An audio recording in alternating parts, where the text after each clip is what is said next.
भाजपा के वरिष्ठ आदिवासी नेता नंद कुमार साय कांग्रेस में चले गए। चुनाव से महज 6-7 महीने पहले यह घटनाक्रम बड़ा है। नंद कुमार साय कितने असरदार हैं या होंगे यह वक्त तय करेगा, लेकिन उनका कद बहुत बड़ा है। उनका भाजपा में रहना भले ही लाभदायक ना हो, लेकिन ना रहना नुकसानदायक हो सकता है। इसके साथ ही एक सवाल यह भी है कि उनका कांग्रेस इस्तेमाल क्या करेगी। इन्हीं सब सवालों का जवाब तलाशने के लिए हाजिर हूं मैं, वरुण सखा जी। भाजपा में विभिन्न बड़े पदों पर रहे नंद कुमार साय ने अपनी आयु के 79वें वर्ष में भाजपा छोड़ दी। वे लंबे अरसे से नाराज चल रहे थे। 2018 में भाजपा की हार के बाद उन्हें लगा था अब पार्टी उन्हें वह दायित्व भी देगी जिसकी वे अपेक्षा कर रहे हैं। पार्टी यह उन्हें लगातार जताती और बताती रही है कि उन्हें जो दिया जाना था दिया जा चुका है, परंतु साय अब की प्रदेश में मुख्यमंत्री चेहरे के रूप में आदिवासी चेहरा चाहते थे। वे इसकी वकालत किया करते थे। नंद कुमार साय का तर्क है कि राज्य में 80 लाख आबादी आदिवासी समाज की है और लगभग 54 लाख मतदाता हैं। तब राज्य को आदिवासी मुख्यमंत्री देना लाजमी है। इसके अलावा भाजपा उन्हें हर स्तर पर पद और सम्मान से नवाजती रही है। अब सवाल यह है कि क्या नंद कुमार साय कांग्रेस में जाकर अपनी इस मांग को मनवा लेंगे? आइए समझते हैं नंद कुमार साय के जाने से भाजपा को क्या नुकसान होगा, कांग्रेस को क्या फायदा होगा, नंद कुमार की राजनीति में क्या अच्छा होगा और क्या खराब। साथ ही जानेंगे इसका वर्ष 2023 के चुनावों पर क्या असर होगा। भाजपा को क्या होगा नुकसान? बीते कुछ सालों से भाजपा परसेप्शन की सियासत पर जोर देती आई है। ऐसे में नंद कुमार साय का जाना यह माना जा सकता है कि भाजपा आदिवासियों की उपेक्षा करती है। इसके जवाब में भले ही पार्टी अनेक आदिवासी नेताओं को आगे रखकर अपनी सफाई देती रहे, लेकिन यह परसेप्शन बन सकता है। इससे निपटने के लिए भाजपा ने कहना शुरू कर दिया है कि साय साहब को वह सब दिया गया है जो उन्हें दिया जा सकता था। आयोग के राष्ट्रीय अध्यक्ष रहे, पार्टी ने पूरा मान सम्मान और प्रतिष्ठा बख्शा है उन्हें। और उसके बाद भी इस प्रकार से ऐसे समय में जब राज्य की कांग्रेस की सरकार ने आदिवासी समाज के साथ अन्याय अत्याचार किया है, उसी पार्टी में जाना ये निश्चित रूप से दुर्भाग्यपूर्ण है। चूंकि छत्तीसगढ़ में हुए 2018 के विधानसभा चुनाव में 54 लाख आदिवासी मतदाताओं में से लगभग 40 लाख वोटर्स ने मतदान किया था। इनमें से 24 लाख वोट कांग्रेस को मिले, 2 लाख वोट जोगी को और 14 लाख वोट भाजपा को मिले थे। कांग्रेस मानती है जोगी के 2 लाख वोट भी कांग्रेस के थे।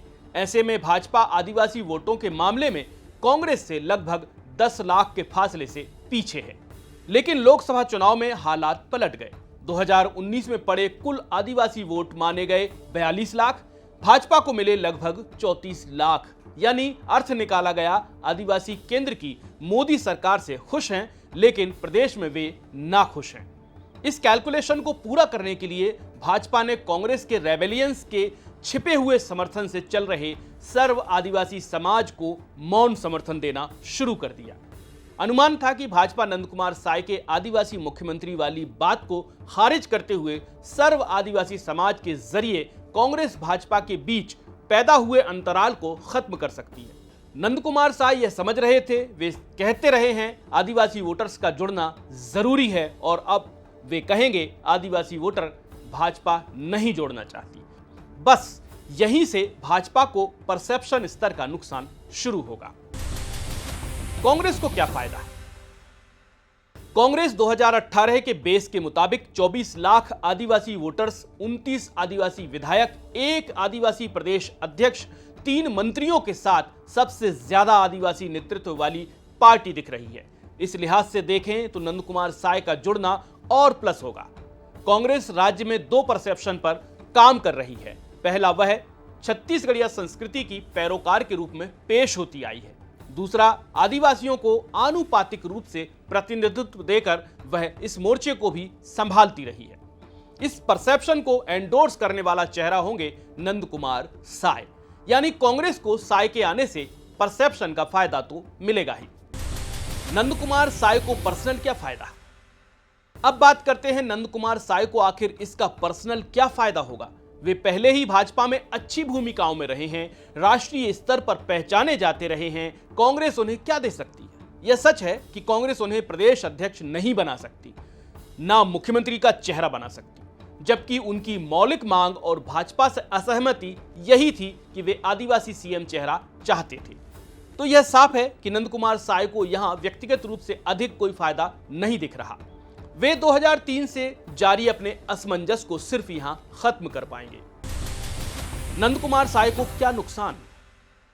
नंद कुमार साय की राजनीतिक आयु 50 वर्ष से अधिक है। वे 70 के दशक से सक्रिय रहे हैं। उनकी बेटी पहले कांग्रेस का दामन थाम चुकी हैं। उन पर रायपुर में जेल विभाग की भूमि पर निर्माण संबंधी आरोप भी लगे थे। उनकी बहू ने मीडिया में उन पर दहेज संबंधी आरोप लगाए थे। साय इन सब के पीछे भाजपा के अपने उन प्रतिद्वंदियों को देखते हैं जो उन्हें 2003 से लगातार अप्रासंगिक बनाने की कोशिश में जुटे थे। आहत साय ने यहां फायदे और नुकसान पर ज्यादा सोचे बिना इस बार निर्णायक ढंग से यह कदम उठाया है। साय संघ के राम जन्मभूमि जैसे आंदोलनों से भी जुड़े रहे हैं। वे हिंदू धर्म ग्रंथों के अच्छे जानकार हैं। इस तरह के वैचारिक दायरों में भी मुखर होते रहे हैं। कांग्रेस की संस्कृति में राम का वह रूप फिट नहीं बैठता जो भाजपा की संस्कृति में फिट बैठता है। साय को इसका नुकसान उठाना होगा। छत्तीसगढ़ की सियासत पर क्या असर? छत्तीसगढ़ की सियासत पर इसका परसेप्शन स्तर पर असर होगा। इसकी 3 स्थितियां बन सकती हैं। पहली, साय का घटनाक्रम रामदयाल उइके के घटनाक्रम की तरह सिद्ध होगा। जैसे कि कांग्रेस के तब के प्रदेश उपाध्यक्ष रामदयाल उइके ने एन चुनाव से पहले कांग्रेस छोड़कर भाजपा का दामन थाम लिया था। इसके बाद वे 2018 में 3 बार से जीतते आ रहे पाली तानाखार सीट पर तीसरे नंबर पर जा पहुंचे थे। जिन्हें भाजपा लाई थी किला बचाने, वे खुद अपना ही 3 बार से सुरक्षित किला नहीं बचा पाए थे। जबकि कांग्रेस ने उइके से बहुत जूनियर मोहित केरकेट्टा को मैदान में उतारा था। नंद कुमार साय तपकरा से लड़ते थे। वह सीट अब नहीं है। परिसीमन के बाद यह अलग रूप में है। ऐसे में वे सरगुजा में कहां से लड़ेंगे कहना मुश्किल है। जहां से वे आते हैं वहां कांग्रेस के वरिष्ठ नेता राम पुकार सिंह बैठे हुए हैं। कुनकुरी से यूडी मिंज मजबूत स्थिति में है और जशपुर में विनय भगत है ही।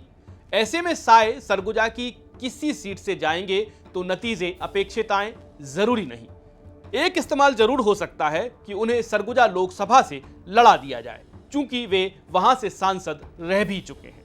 दूसरी स्थिति यह बनती है कि साय को सर्व आदिवासी समाज के रूप में पनप रहे राजनीतिक समीकरण के जवाब में साय को लगाया जा सकता है। तीसरी स्थिति यह बन सकती है कि वे 2023 के चुनाव में आदिवासी सीटों पर किसी असरदार भूमिका में नजर आए। आज के विश्लेषण में बस इतना ही। बने रहिए मेरे यानी वरुण सखा जी के साथ। बहुत बहुत शुक्रिया। नमस्कार। कुछ नहीं छिपेगा, सब दिखेगा साफ साफ। न्यूज़ अड्डा सिर्फ IBC 24 @ YouTube पर।